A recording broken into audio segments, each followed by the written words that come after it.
अथ पञ्चदशो अध्याय। कुमारजी आज्ञा गर्नुहुन्छ हे अगस्त्य मुनि। एक दिन पार्वतीले बुकुवा धस्दा निस्केको मयलले मूर्ति बनाई द्वारमा पाले राखेकी थिइन्। महादेव बाहिरबाट आएर भित्र जान खोज्दा त्यस मूर्तिले जान दिएन र त्यससित युद्ध गरी त्यसको शिर छेदन गरी भित्र जानुभयो।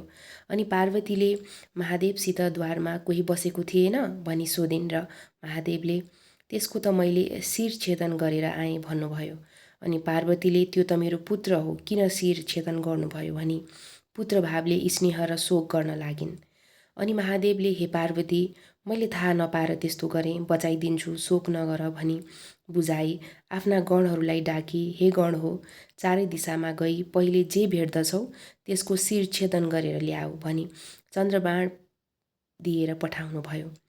गणहरू जो आज्ञा भनेर चारै दिशामा हेर्दै जाँदा निकै बेरपछि एउटा हात्ती फेला पारे र महादेवको आज्ञाअनुसार चन्द्रबाण प्रहार गरे। त्यो बाण गएर हात्तीको गर्दनमा लागेर शिर छेदन भयो र एउटा मात्र दाँत भएको अग्लो र राम्रो थियो। त्यस्तो हात्तीको शिर लगेर महादेवको अगाडि राखिदिए अनि हामीले यही पायौँ भनी बिन्ती गरे। तब श्री महादेवले हात्तीको शिर मृत मूर्तिमा जोडेर जीवित पारिदिए। त्यही मूर्तिको नाम गणेश भई पार्वती पुत्र कहलाए। त्यसपछि महादेव पार्वतीसित मात्र भुलेर भित्र नै रहन लागे। महादेव बिना यो ब्रह्माण्ड संसारको रक्षा कसरी होला? अत यस्तो विचार गरेर इन्द्रले अग्निलाई डाकेर हे अग्नि, तिमी गएर महादेवलाई बाहिर ल्याउने काम गर भनी अग्निलाई हराए।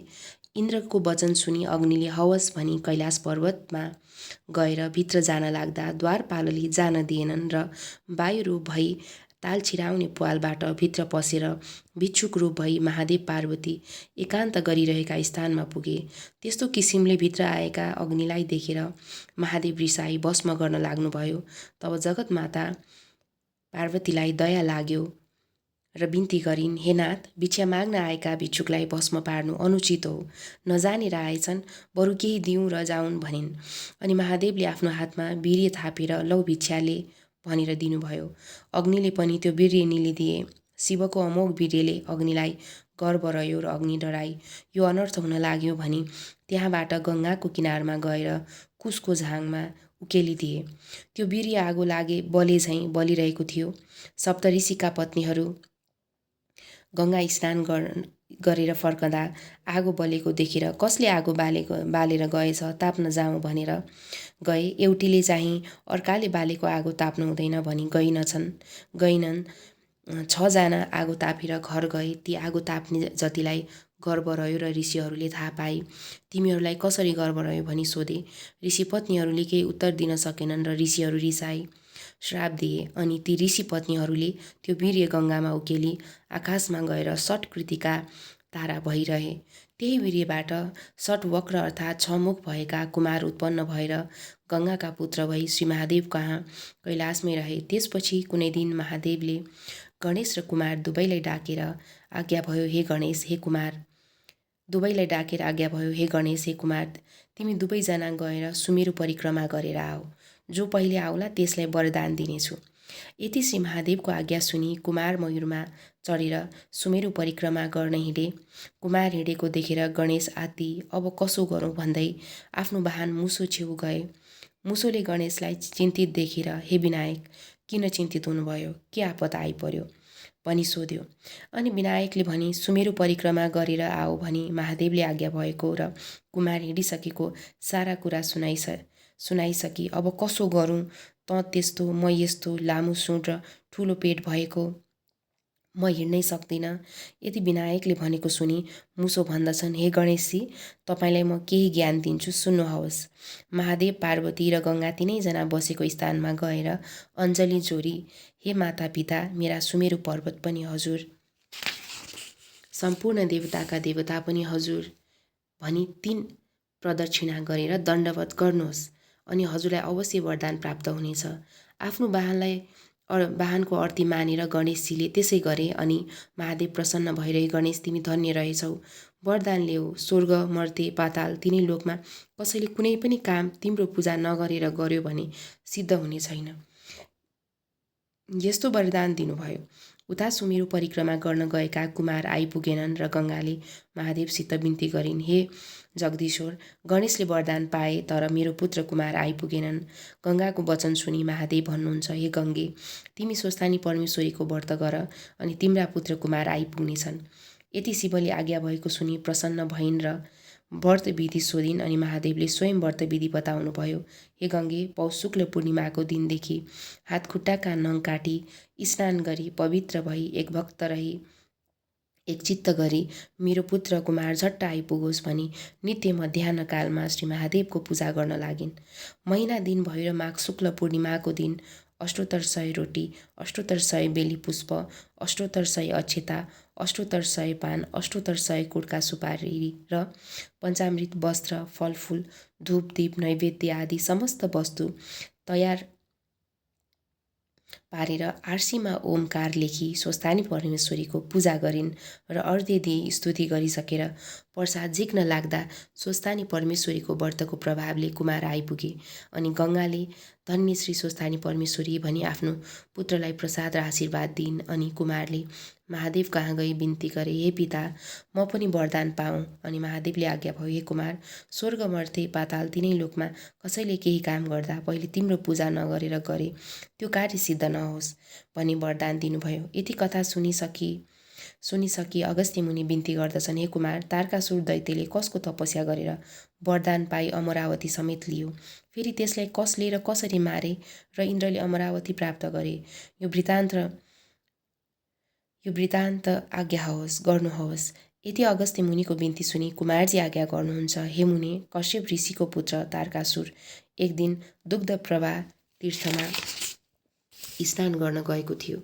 त्यही पेची मुनिले तपस्या गरेको देखेर उसलाई पनि तपस्या गर्न मन लाग्यो र पेची मुनिसँग सोध्यो, हे मुनीश्वर, तिमीले तपस्या गरेको देख्दा मलाई पनि तपस्या गर्न मन लाग्यो, अत कसरी गर्ने हो?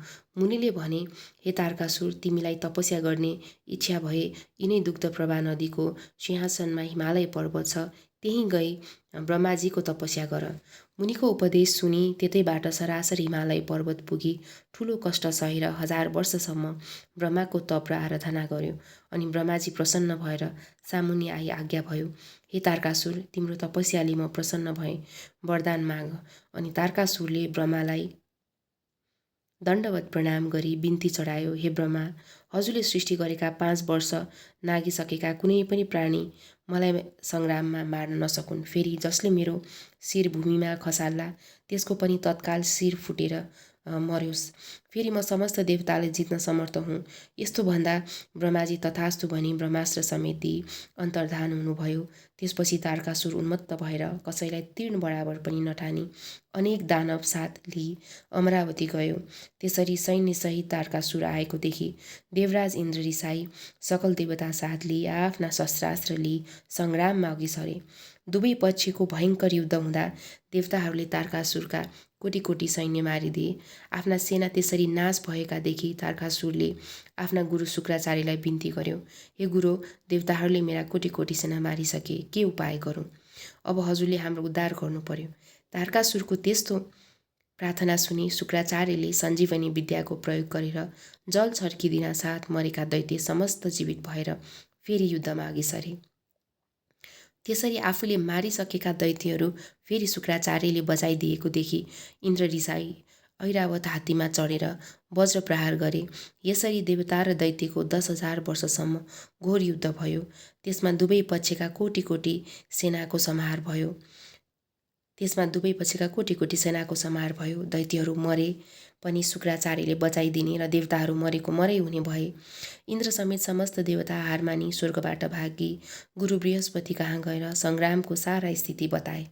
अनि गुरु बृहस्पतिले भने, हे सूर्यराज, यस सङ्ग्राममा तिम्रो विजय हुन सक्दैन, किनकि तारकासुर दैत्यले 1000 वर्षसम्म कठोर तप गर्दा ब्रह्माजी प्रसन्न भई मैले सृष्टि गरेका 5 वर्ष नागेका प्राणीले मार्न सक्ने छैनन्, यस्तो वर दिनुभएको छ। अत तिमीहरू महादेवका शरणमा जाओ भन्दा देवताहरू त्यहाँबाट आई मर्त्यमण्डलको मृगस्थलीमा लुकेर बसेका थिए।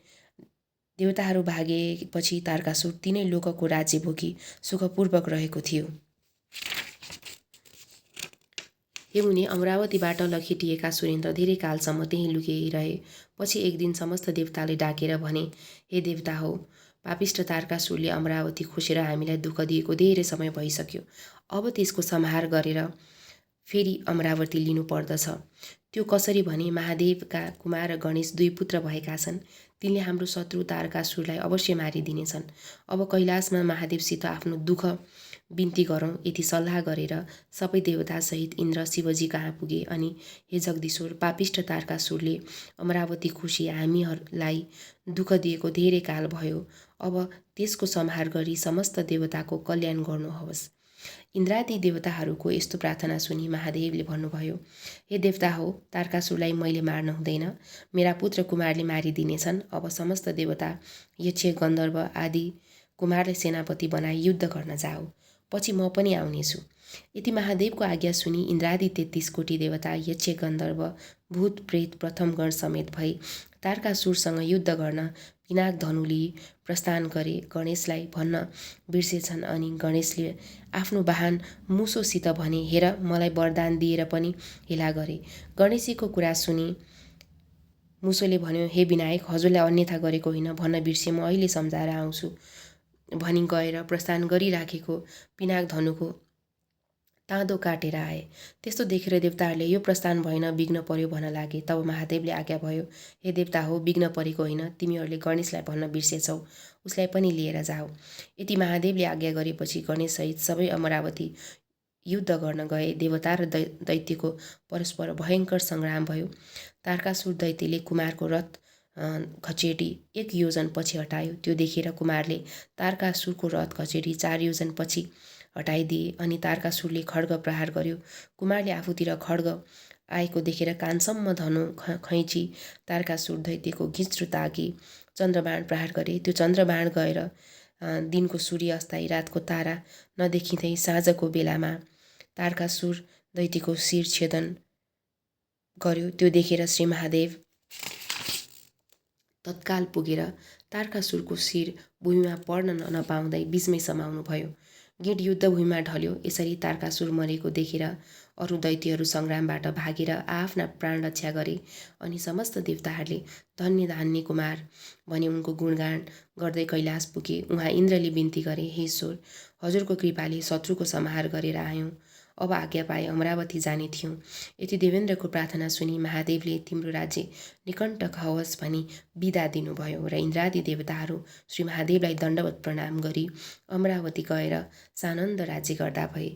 इति श्री स्कन्द पुराणे केदारखण्डे माघ महात्म्ये कुमार अगस्त्य संवादे श्री स्वस्तानी परमेश्वर्या व्रतकथायां तारकासुर दैत्यवध वर्णनाम 15औं अध्याय।